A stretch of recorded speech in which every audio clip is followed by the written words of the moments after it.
เฮลโลสบายดีทุกคนสบายดีแม่บ้านสบายดีอุ่นสบายดีFCทางภายในและทางประเทศเฮากับ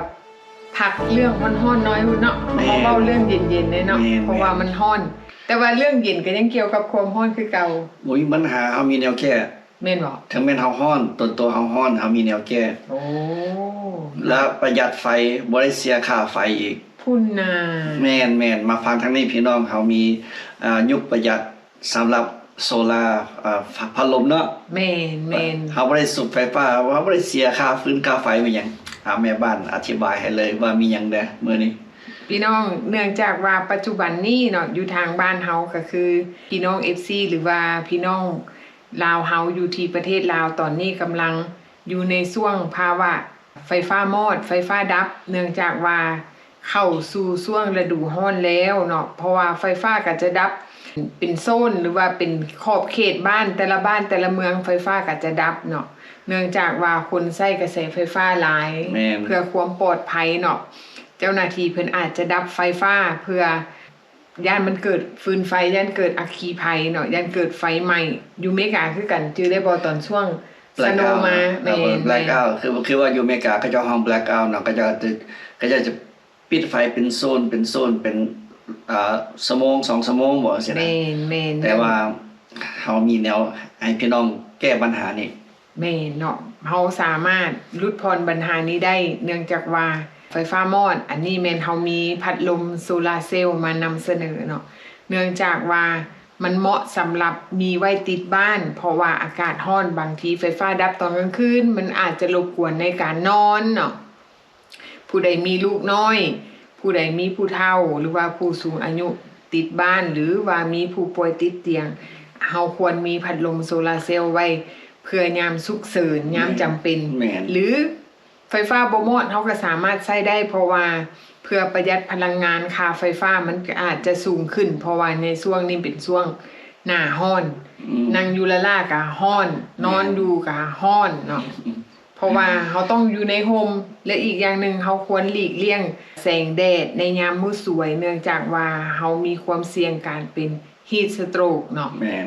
เฮ็ดให้เฮาหน้ามืดวิงเวียนอาจจะเฮ็ดให้เสียชีวิตก็เป็นได้เนาะแต่ว่าแม่บ้านมีพัดลมโซลาร์เซลล์มานำเสนอพัดลมนี่มันดีอยู่บนใดคุณฮู้บ่มันดีหลายอย่างให้แม่บ้านเล่าสู่ฟังเลยเนาะเพิ่นบอกว่าพัดลมนี่ค่าไฟ0กีบเนาะขนาดใบพัด14นิ้วมอเตอร์คูลให้พลังงานลมแรงบ่มีแสงสว่างรบกวนปรับความแรงได้ถึง5ระดับสามารถปรับได้3โหมดในการใช้งาน1โหมดธรรมชาติโหมดนอนและรูปแบบการนำใช้แบบปกติแบตเตอรี่ความอาจสามารถสูงสามารถใช้ได้7-12 ชั่วโมงเปิดเบิดมือก็ได้เนาะมีหน้าจอแสดงถึงสถานะแบตเตอรี่และรูปแบบการนำใช้ต่างๆสามารถปรับได้2ระดับความสูงตั้งโต๊ะและตั้งพื้นสามารถหมุนเพื่อปรับมุมขึ้นลงซ้ายขวาได้ทุกระดับมีพอร์ต USB สำหรับสร้างแบตโทรศัพท์บ่ต้องเป็นห่วงถ้าหากว่าไฟบ่มาบังเอิญแบตเตอรี่โทรศัพท์เบิดเฮาก็สามารถสร้างแบตโทรศัพท์ได้อยู่ในพัดลมเนาะสามารถเปิดได้ทั้งไฟสีเขียวและไฟสีขาวสามารถเปิดได้ทั้งไฟสีขาวและไฟกันยุงโอ้ไม่ดีเลยเว้ยเนาะยุงเขาบ่มาใกล้แล้วแม่นแบตเตอรี่20,800อันนี้เป็นความแรงของแบตเตอรี่เนาะแผงพลังงานแสงอาทิตย์โมโนคริสตัลไลท์10โวลต์58วัตต์ขนาด400-350มิลลิเมตรเวลาสากไฟ5ชั่วโมงสามารถสากด้วยพลังงานผ่านแผงหรือสากไฟ DC เนาะหมายความว่า DC หรือว่า AC ก็จะสุดอยู่ทางกันหนาววอเนาะอยู่เนาะแบบเพิกหนาวก็จะว่าในภาษาลาวสามารถสากไฟอยู่ที่บ้านได้แม่นสุบไฟฟ้าสากแม่แล้วถ้าหากว่าเฮาบ่อยากใช้พลังงานแสงอาทิตย์เฮาก็สามารถ ใช้พลังงานไฟฟ้าครัวเรือนเฮาสากเก็บไว้เพื่อว่าในยามฉุกเฉินในแบบไฟบ่มาหรือว่ายามฝนตก อันนี้มันก็ดีได้2อย่างเนาะคือว่าไฟแดดอ่อนสิครับก็บ่ต้องให้แดดโซล่าแพนโนแผนเนาะไปสากอยู่ในแดดเลยแม่นคันว่าแม่เก็บแสงจากแดดคันว่าฝนตกเดี๋ยวสิหักกระสากออกจากได้ไฟฟ้าอยู่ในบ้านเฮาแม่นใช้ได้2อย่างดีแม่นแล้วเนาะนอกจากว่าเฮามีพัดลมโซลาร์เซลล์แล้วเฮายังมีไฟเยืองทางเนาะไฟเยืองทางนี่ให้แสงสว่างได้ดีเด้เพราะว่าอันนี้ก็มีคนมีไว้บ้านเพราะเวลาไฟตกไฟบ่มาเฮาก็มีไฟเยืองสำรองเนาะเหมาะสำหรับยามฟ้าลมฝนตกเนาะอันนี้เฮาควรมีไฟนี่เป็นไฟฉุกเฉินไฟสำรองหรือ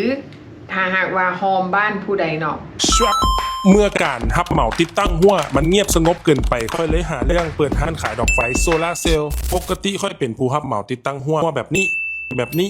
เวลาค่อยไปติดตั้งหัวให้ลูกค้าส่วนหลายแต่วันนี้ค่อยเห็นดอกไฟโซลาร์เซลล์ของลูกค้าน่ะมันโดนแจ้งหรือว่าบุกกุ้มฮอดปีแบตเสื่อมก็ได้สอบถามแต่ว่าซื้อดอกไฟตากที่มีขายท้องตลาดทั่วไปส่วนหลายมีแต่โซลาร์เซลล์ที่บ่ได้คุณภาพมันก็เจอปัญหาแบบนี้คือกันบางครั้งก็ไปหาหมู่เป็นนั่งกลุ่มแป่งแกะหามาแกะอย่างแกะแบบโซลาร์เซลล์แบบเสื่อมดอกไฟโซลาร์เซลล์ที่มีคุณภาพมันสิบ่มีแท้บ่ตามบ้านเฮานี่แหละก็เลยตั้งคำถามในใจว่าดอกไฟโซลาร์เซลล์ที่ดีมันควรเป็นแบบใดก็เลยเป็นที่ไปที่มาเฮ็ดให้ค่อยยากออกไปค้นหาเฮาไปค้นหาอยู่โรงงานจีนจะได้โซลาร์เซลล์ที่มีคุณภาพกดติดตามไว้เฮาสิพาทุกท่านร่วมเดินทางค้นหาคำตอบที่แบบว่าทางเข้าบ้านหน้าบ้านมืดเฮาก็สามารถใช้ไฟเยืองทางนี่มันจะมาเป็นเสาไฟเลยเด้เป็นเสาไฟฟ้าเป็นไฟเยืองทางให้แสงสว่างโดยที่เฮาบ่ต้องเสียเงินคำมาแล้วมันก็ใต้ให้โลดเฮาบ่ต้องกังวลแบบว่าคือว่าเฮาไปล่าไปการกังวลเมื่อบ้านค่ำสิไปใต้ไฟเข้าบ้านจังซี่แจ้งมาก็ปิดเองมอดเองเนาะแม่นหรือไฟประดับหัวเสาคือผู้ใดมีหัวงามๆเนาะเฮาก็สามารถซื้อไฟดอกไฟโซล่าแบบงามๆไปประดับหัวเสาตามบ้านที่แบบว่าให้ทั้งความงามให้ทั้งแสงสว่างแม่นสบายแบบโ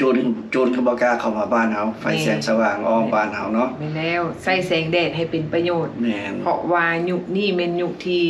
ประหยัดพลังงานไฟฟ้าโดยที่มาใช้พลังงานโดยแสงอาทิตย์นั่นเองเนาะแล้วก็ประหยัดเงินในกระเป๋าดอกไฟหรือว่าพัดลมนี่ก็มีวารันตี้ก็แบบรับประกันเนาะมีรับประกัน1ปีเนาะพี่น้องสามารถติดต่อได้เขาจะขึ้นเบอร์โทรให้บางคนอาจจะถามว่าสถานที่อยู่ไสสถานที่อยู่บ้านคำสว่างแม่นอันนี้คันไปบ้านจือบ่ผิดคำสว่างหรือดงสว่างนี่แหละเขาจะขึ้นเอาไว้หน้าห้างเนาะแม่หน้าห้างเขาก็มีเขาจะให้ทุกคนเบิ่งว่าหน้าห้างเป็นอะไรนะครับแม่แล้วเจ้าของห้างเพิ่นก็ใจดีเลยแม่บอกว่ามาจากซ่องอุนิเท็กซัสเด้อพี่น้องแม่ดอกไฟนี่มีหลายแบบนั่นบ่แม่มีหลายแบบแล้วแต่ขนาดมันมีเริ่มตั้งแต่400วัตต์600วัตต์800วัตต์จนถึงขนาด1,000วัตต์ขึ้นไปให้แสงสว่างคือสมมุติว่าบ้านผู้ใดมีสถานที่แบบว่าเดินกีฬาต้องการอยากได้ไฟโซล่าไปติดอยู่สถานที่แบบว่าเดินเตะบานบ่เดินตีดอกปีไก่บ่อันนี้ตีกระต้อบ่แม่นตีบุญบ่ไม่แล้วดอกไฟนี่สามารถให้แสงสว่างได้แจ้งคักหรือว่าผู้ใดเปิดร้านอาหารเนาะไฟนี่สามารถเอาไปใส่บนจอดรถสถานที่จอดรถแม่นแบบบ่ได้เสียเงินเลยแม่นให้ความแสงสว่างได้แบบว่าสบายกระเป๋าเนาะพี่น้องเนาะอันนี้เฮาก็มานำเสนอว่าช่วงนี้ช่วงหน้าร้อนเฮาควรมีติดบ้านไว้แม่นวันนี้สำหรับใครอยากได้หัวได้วันนี้นอกจากนั้นเนาะนอกจากนั้นไผต้องการติดตั้งหัวเฮาก็มีหัวตะนางมานำเสนอพี่น้องเห็นบ่หัวตะนางอยู่ที่ใกล้ๆกับสถานีรถไฟน่ะเนาะอันนี้เป็นหัวตะนางคุณภาพดีรับประกันคุณภาพบ่เข้าเมี่ยงแม่นเพิ่นไปติดตั้งให้พร้อมอยู่บ้านอยู่ไสเพิ่นก็ไปติดตั้งให้แม่นเฮาติดตั้งหัวทั่วประเทศเนาะผู้ใดต้องการโทรเข้ามาสอบถามได้เพิ่นมีบริการติดตั้งหัวแล้วก็ไปแทกให้ฟรีคันถ้าหากว่าผู้ใดต้องการฟรี estimate แม่นราคาเป็นกันเองต่อรองกันได้แม่นก็ดีเลยครับมีหัวแล้วครับมีดอกไฟอย่างตั้งขึ้นนะแม่นมีหัวแล้วก็ใส่เสาไฟโซล่าพร้อมเนาะพ เพราะว่าก็มีลูกค้าที่เพิ่นติดต่อมาไปล้อมหัวสวนทุเรียน สวนมะพร้าว โอ้ แล้วเพิ่นก็ปัจจุบันนี้เพิ่นก็ติดต่อมาให้ไปติดตั้งไฟโซล่าใส่เสาไฟโซล่าให้เพิ่น ตอนเพิ่นไปล้อมหัวสวนทุเรียนตอนนั้นเฮาก็ได้ไปลาวตอนนั้นเฮาก็ได้ไปเบิ่งว่าเพิ่นไปล้อมหัวอ้อมโอ้สถานที่ใหญ่กว้างเพิ่นก็เฮ็ดให้ได้งาม แม่นแล้ว แต่มีคุณภาพเสียถือได้ เสียถือได้ แม่น บริษัทนี้เป็นของเฮาเอง แม่นของน้องเคยเฮาเด้บ่แม่นของเฮาเด้ของน้องเคยเฮาเนาะบ่แม่นของเฮาเด้ เป็นบริษัทของครอบครัว ของครอบครัวแม่นแล้วเนาะพี่น้องกะเฮากะFC ผู้ใดต้องการเนาะใครสนใจสามารถติดต่อมาได้เนาะสนับสนุนซึ่งกันและกันแม่นเรื่องเกี่ยวดอกไฟนี่เพิ่นก็ไปสำรวจเพิ่นไปฮอดเมืองจีนไปเบิ่งบริษัทว่าดอกไฟหรือพัดลมเพิ่นไปฮอดเมืองจีนเนี่ยที่เพิ่นไปค้นคว้าเบิ่งว่าความจริงว่าเป็นแนวใดก็จะเฮ็ดแนวใดบ่แม่นเพิ่นก็ไปซอกหาค้นคว้าอย่างดีเนาะแม่นแล้วเนาะส่งไปเบิ่งเวียกอยู่เมืองจีนเนาะไปเบิ่งงานเขาห้องไลท์โชว์ไปเบิ่งงานที่แบบว่าที่เขาเจ้าเอาดอกไฟมาขายแต่ละประเภทแม่นกับเพิ่นว่าครับเพิ่นไปซอกได้คุณภาพดีๆสลายอาจจะมีบางคนอาจจะขายแบบคุณภาพแบบใส่วันนึงก็เพแล้วนะอันนี้สำหรับเพิ่นนี่เพิ่นมีรับประกัน1 ปีแม่เนาะรับประกันสินค้ามีคุณภาพเพราะว่าบางคนอาจจะคิดว่าโอ้สินค้าเอามาจากเมืองจีนเป็นสินค้าที่แบบว่าบ่ได้คุณภาพแต่ว่าทางห้านเฮาคัดสรรเอาสินค้าที่มีคุณภาพมาขายเพราะว่าเฮาบ่อยากขายแต่เทื่อเดียวเนาะเฮาบ่อยากให้ขายให้ลูกค้าแล้วซื้อไปแล้วเทื่อเดียวเฮาอยากให้ลูกค้าซื้อไปแล้วบอกต่อว่าโอเคหลังจากซื้อดอกไฟจากห้านเฮาไปแล้วใช้ดีแล้วจึงบอกต่อแม่นอันนี้ก็เฮาก็ส่วนหลายเฮาก็customer service เนาะแบบบริการลูกค้านะว่าลูกค้ามีปัญหาหยังคำถามหยังก็ติดต่อไปหาเพิ่นได้แม่นแล้วนอกจากว่าเพิ่นไปเบิ่งเวียกอยู่ที่ประเทศจีนแล้วเนาะเพิ่นก็ยังได้ไปเรียนรู้กับอาจารย์ที่มาจากประเทศไทยที่มาฝึกอบรมเกี่ยวกับการติดตั้งโซล่าเกี่ยวกับให้ความรู้เกี่ยวกับเรื่องไฟโซล่าหลายขึ้นถ้าหากถ้าหากว่าผู้ใดต้องการมีความสนใจที่อยากติดตั้งไฟโซล่าบ่หรือว่าต้องการซื้อพัดลมโซล่าเมื่อใช้อยู่บ้านก็สามารถสอบถามเพิ่นได้รายละเอียดว่าคุณภาพว่าใส่จังใดดีแท้บ่อันนี้แม่นเฮาต้องได้ศึกษาแล้วก็ถามเพิ่นด้วยตัวเองเฮาไปถามเพิ่นว่าเฮาสิควรใช้ไฟแบบใดลายปานใดจักดอกเป็นเพิ่นให้ความรู้มีคำถามหยังเพิ่นอาจสิแนะนำให้ว่าโอ้คนที่ใช้3 ดอก 4 ดอก 5 ดอกอ้อมบ้านบ่ซี่นะที่มันสิแจ้งส่ำใดแล้วการรับไฟฟ้าเนาะจากโซลาร์แพนเนลเพิ่นก็ฮู้ว่ามันสิรับได้จากใช้ได้จากดอกเนาะดอกไฟต้องใช้จากโวลต์จึงสิเหมาะสมสำหรับครัวเรือนนอกจากว่าดอกไฟโซล่าไฟเยืองทางแล้วก็พัดลมโซล่าเพิ่นยังมีตลาดที่ว่าจะนำเอาแผงโซล่าที่จะมาใส่ติดตั้งตามครัวเรือนเนาะเพื่อประหยัดไฟอันนี้แม่นถ้าหากว่าผู้ใดต้องการอยากติดแผงโซล่าประจำบ้านว่าซั่นซะก็สามารถติดต่อหาเพิ่นได้เนาะอันนี้เพิ่นก็จะให้คำแนะนำแล้วก็มีบริการติดตั้งให้พร้อมแม่นติดตั้งถึงบ้านเลยพี่น้องแม่นยินดีรับใช้บริการถึงที่เนาะถ้าหากว่าใครมีความสนใจเกี่ยวกับไฟโซล่าก็สามารถติดต่อทางห้างเพิ่นได้เขาจะขึ้นที่อยู่ให้แม่นแล้วว่าเรื่องแบบโซล่า LED ทุกสิ่งทุกอย่างเนาะเพิ่นมีคำตอบให้ทุกท่านเนาะที่มีคำถามแม่นทั้งไฟทั้งหัวเนาะทั้งหัวแม่นแล้วเนาะให้การบริการ